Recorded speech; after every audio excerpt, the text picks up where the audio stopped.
It is February 18th at 11:35, and I am here about to watch for the very first time the Guardians of the Galaxy official trailer reaction. Here we go.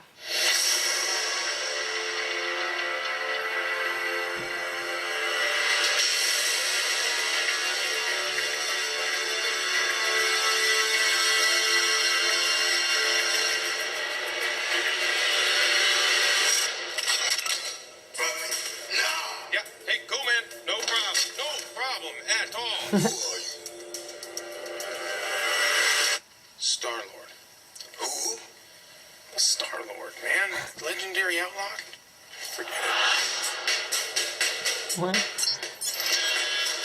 We arrested these five on Xandar. Check out the rap sheets. Drax, a.k.a. the Destroyer. Since his wife and family were killed, he's been on a rampage across the galaxy in his search for vengeance.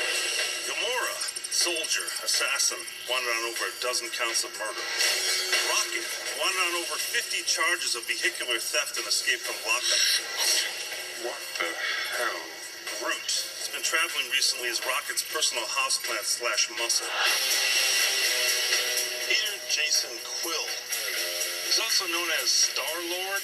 Who calls him that? Himself, mostly. He's wanted largely on charges of minor assault, public intoxication, and fraud. Oh, I'm sorry. I didn't know how this machine worked.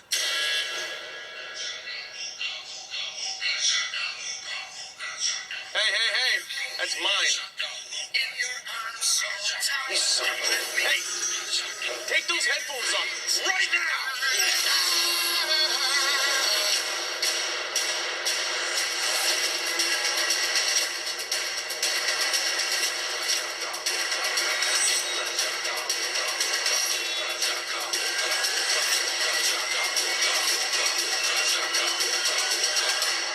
They call themselves the Guardians of the Galaxy.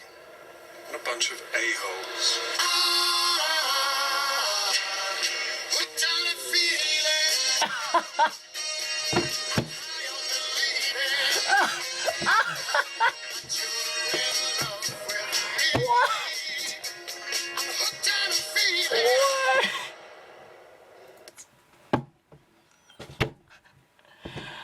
Oh my gosh. Oh. Oh, that was interesting. Oh my gosh. Very alien-esque. I don't know, I thought it was hilarious. Chris Pratt is hilarious. I don't know, it looks fun, looks action-packed, looks like a good time. I mean, alright. I'm ready, sign me up. Man, those spaceships look cool. Oh my gosh. That ending though. Oh. Alright. That was pretty good. Alright.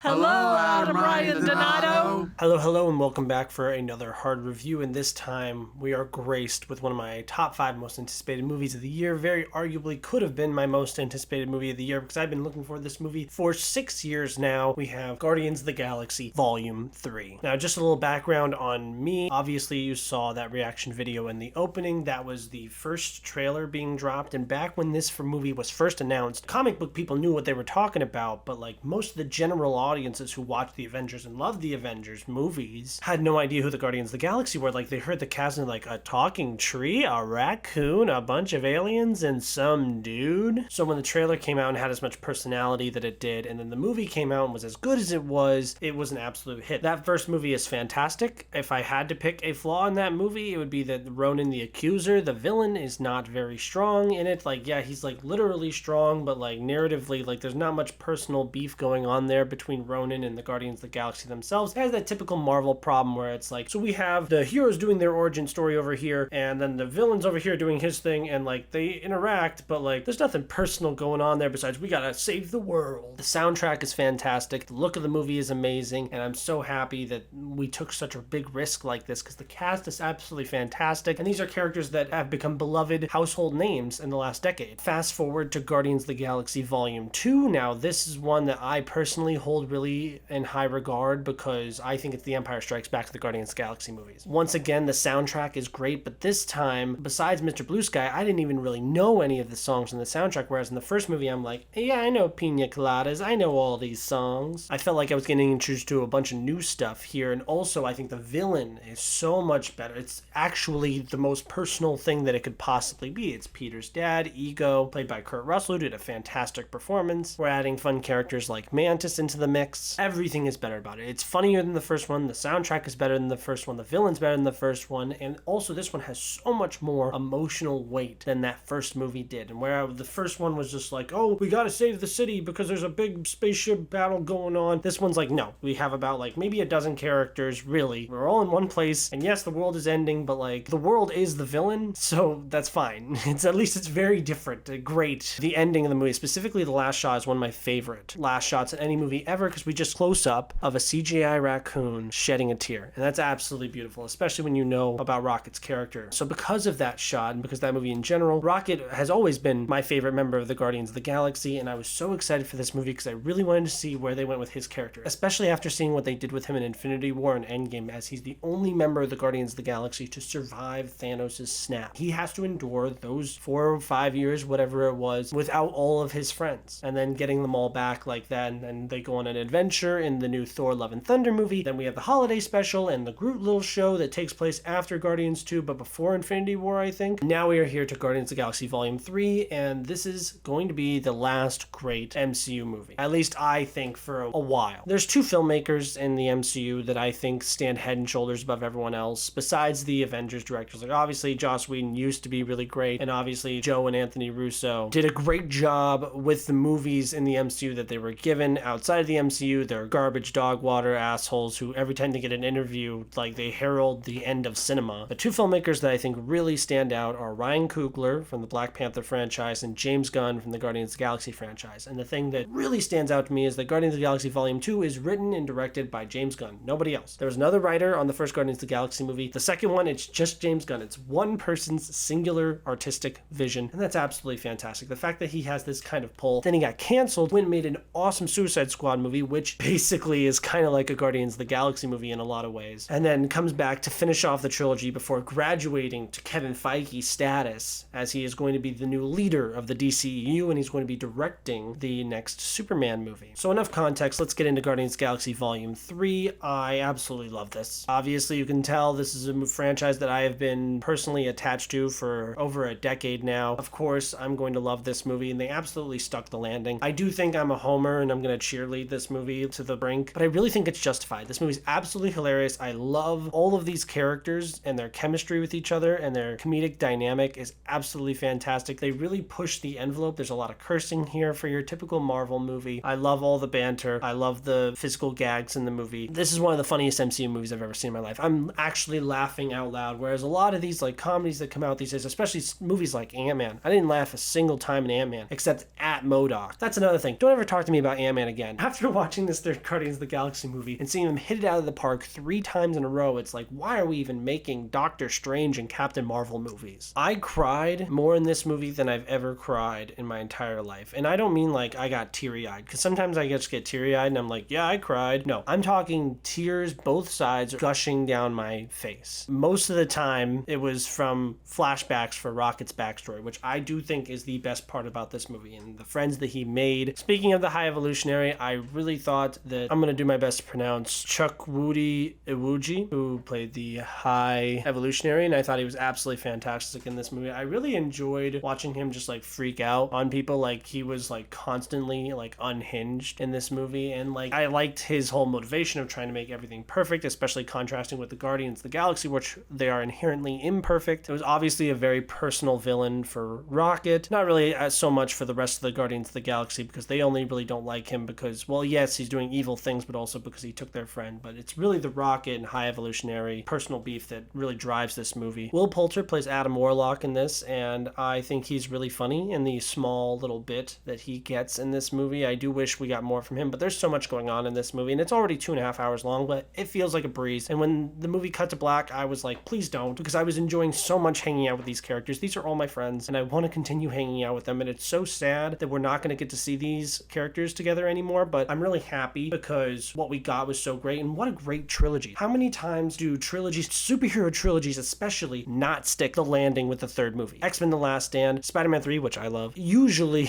it goes sour starting at the third movie. Unlike franchises like Thor, when they actually kind of figure themselves out at the third movie, I don't get any of the criticisms of this movie whatsoever. I don't think that it's too overstuffed. I think everything is balanced pretty well, and by the end of the movie, I feel like everyone has their own little arc. I'm very satisfied with the conclusion of where all these characters are at the end. I'm not going to spoil anything. I really respect the decisions they made on how to end this franchise, what to keep and what to take away. I think there's a lot of easy roads that this movie could have taken, and I'm really respected for not copping out in a lot of points. Without saying spoilers, there's really nothing else I have to say about this movie. I absolutely loved it. 5 out of 5. This is my favorite movie of the year, and it's not even close. Currently, I have it as my second favorite Guardians of the Galaxy movie, just ahead of the first movie, only because the villain was so much better than Ronan the Accuser, but the second one is still tops for me. I think I put this as my 5th overall MCU movie, which is absolutely insane. James Gunn is the man. I cannot wait for the next Superman movie. I think that anyone who has anything negative to say about this movie, not being like, oh, you have something negative to say, fuck you. I mean, I love this movie so much. I will go to bat for it in any situation. People who are complaining and nitpicking about this movie are really going to regret when we do not have awesome filmmakers like James Gunn here anymore. Superhero movie fatigue is settling in, and who knows if the tides change, because movies like Ant-Man Quantumania keep coming out, Thor Love and Thunder, these really mid, uninspired superhero movies, and then James Gunn, a guy who only hits home runs, goes over to DC and starts leading them down the correct path. Don't walk, run to the theater. This movie is absolutely fantastic. It's funny throughout. It's absolutely heartbreaking in the best way, and it ties a perfect knot, a little bow on this awesome, amazing trilogy with these now iconic household name characters. I love Rocket Raccoon so much. I love the Guardians of the Galaxy so much, and I'm so grateful for everything that I've gotten to experience. What's your favorite Guardians of the Galaxy movie? Thank you guys so much for watching this video. Like, comment, subscribe. I am Groot.